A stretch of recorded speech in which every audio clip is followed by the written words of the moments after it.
happening, everyone? Welcome back to the channel. Today we're going to be working on the Snot Rocket. I've got to do an extension on the O2 sensor harness so that it will reach to the new location with this bumper exit, and I figured I'd take you guys along with me to show you what I'm going to do to get that all to work. I tried doing it once already and it didn't work the way I was intending it to, so it's still throwing the check engine code because that O2 sensor is not reading. So I'm going to redo how I did it and we'll see if that takes care of my problem. So since I've gone to these button style quick releases, all I've got to do is there's one bolt there,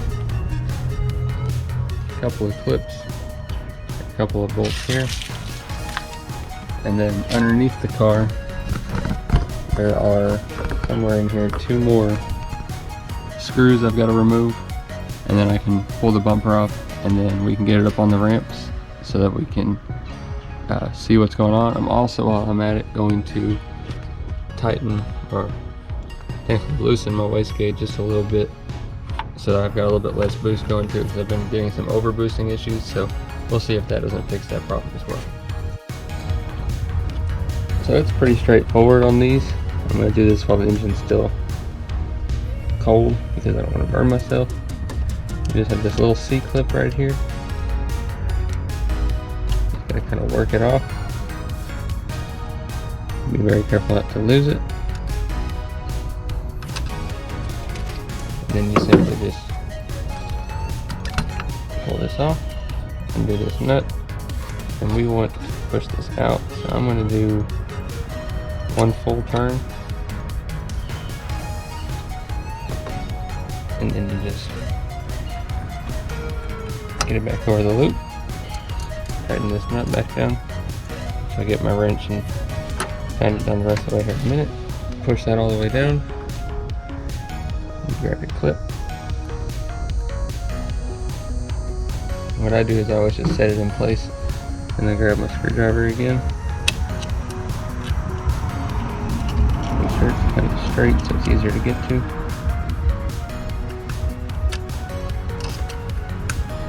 There you go, just like that. So now I'm going to go ahead and take all these bolts off of here so we can get this front bumper removed, undo the temperature sensor and the fog lights, and then it'll be ready to come out. So I've got aftermarket dress up bolts and washers, but it's all the same. They're the same size. You just undo these 3 right here. There's 3 more on the other side.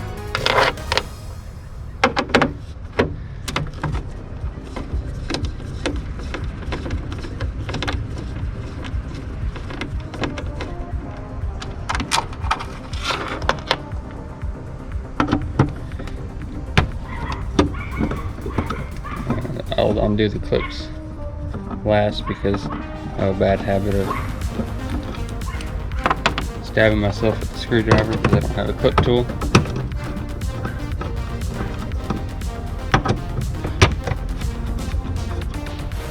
ahead and break all 3 of those.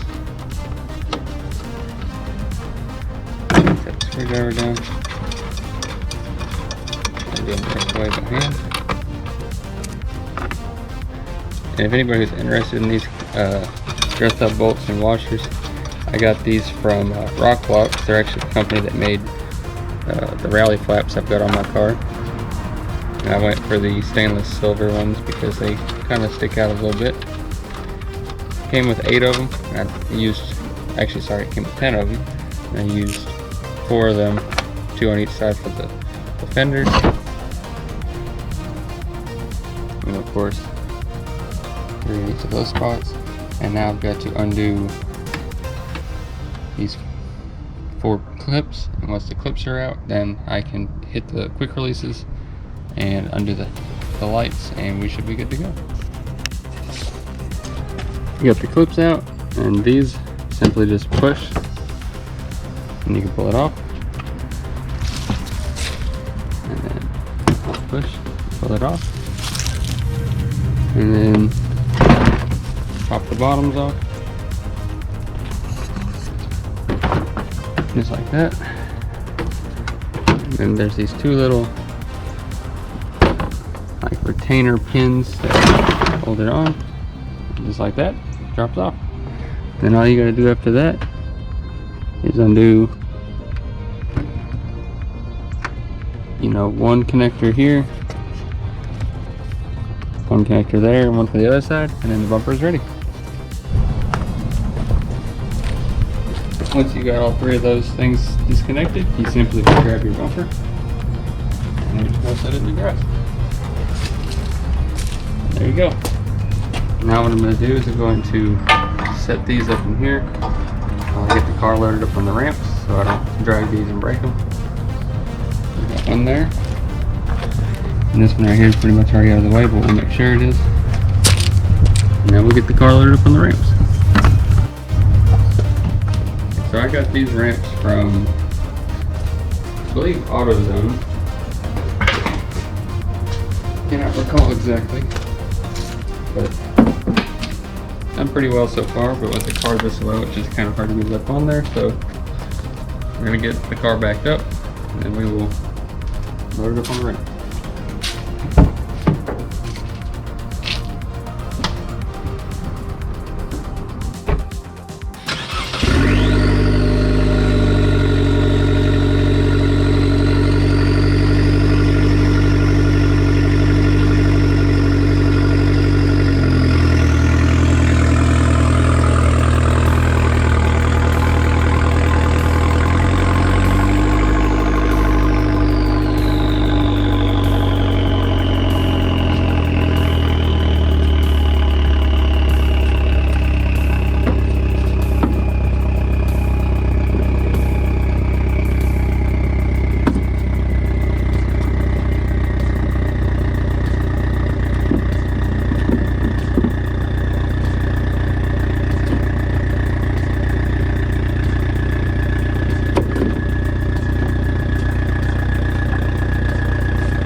There we go. Just like that, we're loaded up on the ramp. Now it'll give me plenty of room to be able to work underneath it here. I can get to all the harnesses and everything without having to worry about the car falling on me. As you can see, this car's been sitting for probably about a month. But we'll give him a nice cleaning once we get done with all this. And just like that, old harness, well, extended harness is out. You can see, and extended quite a bit. I mean, that's much longer than most O2 sensors are going to be. So what I'm going to do is I'm going to go ahead and cut these zip ties I had on here, hold it together off, and pull these butt connectors off, and I'll show you what we're going to use in place of those that should take care of this problem and allow me to get rid of this check engine light for this O2 sensor not reading. So this is what we've got to try to fix this. These are solder connectors, not just your standard butt connectors. So what you do is you heat them up, and that little metal ring of solder in there will melt around the two wires. In my case, I'm gonna have to modify these just a bit. You can see how short I had to cut these. So I've got them cut about right here. And on the other side I've got plenty of room, but what we'll do is we will modify a couple of these so they're a little bit shorter, and then we will do this first wire. This is probably one of the reason why it wasn't working. You see it's already disconnected. I didn't actually pull that off, so we will see if this will work and fix the problem, and I'll show you guys what it looks like when it's all soldered together. So I figured I'd go ahead and show you guys just how easy this is. So what I'm going to do is I'm going to cut the old harness. I need a whole bunch. You just get your wire strippers.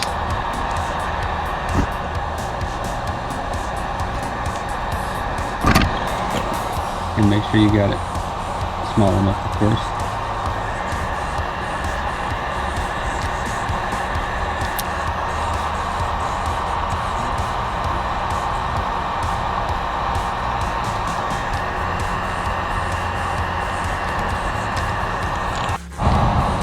Alright, so once you got it stripped,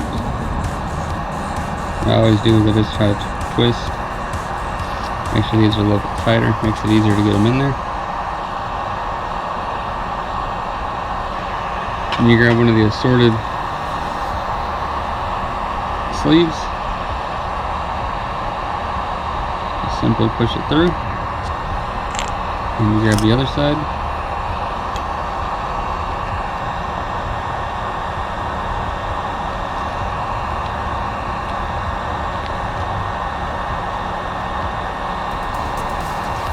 And you make sure that that little metal part is centered over where you're trying to solder, like right there. And what I do,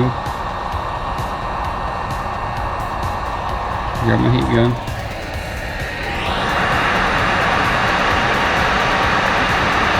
I would definitely recommend wearing some gloves because it does get very hot.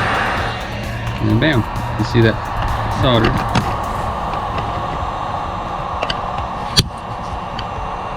Right there. I'm try to angle this more straight. Keep it held there for a minute till it solders nice and full. And then you're all done. You can see I've already done the 3 on this side, the 4 on that side. Next what I'm going to do is I'm going to get some electrical tape and tape it around there. And then I will go ahead and grab my plastic sheathing and then tape that up too, because I didn't have any tape at the time, but I do have some now. And then once that's all said and done, we can get it put back in the car. And there you go. As you can see, I wrapped the whole thing in one of those plastic sheathings, and then I wrapped the whole thing around with electrical tape, kind of keep everything sealed. It's all nice and tidy. Almost makes it look like I know what I'm doing, but so next what we're going to do is put this back in the car. Before I start it again, I'm going to clear the check engine code and back it off the ramps, get the bumper back on, give it a little wash, and then once we're done with that, we will go take it for a little drive and see if it fixed the problem. Well guys, it looks like our little fix worked. Went and took the car for a test drive and got on it a couple times and no check engine light. So we're all good. It's been a little bit since I picked up the camera. I got it all washed up. We washed Jared's truck back there too because we got a little show we're gonna go to tomorrow. But so I guess that's our little problem fixed. I can go back to driving the car now. Only problem I have now is it's very loud. And I don't want to bother my neighbors when I come home from work because I work nights. So I'll probably still daily drive the Chaser for now, but we have the car back so we can go to a couple more shows this year and hopefully have no more issues. If you tuned in till now, thanks for watching, and I'll catch you next time. What was that one? Can you tell me that one more time? Worms. Yeah, it's going at the end of the video. Why?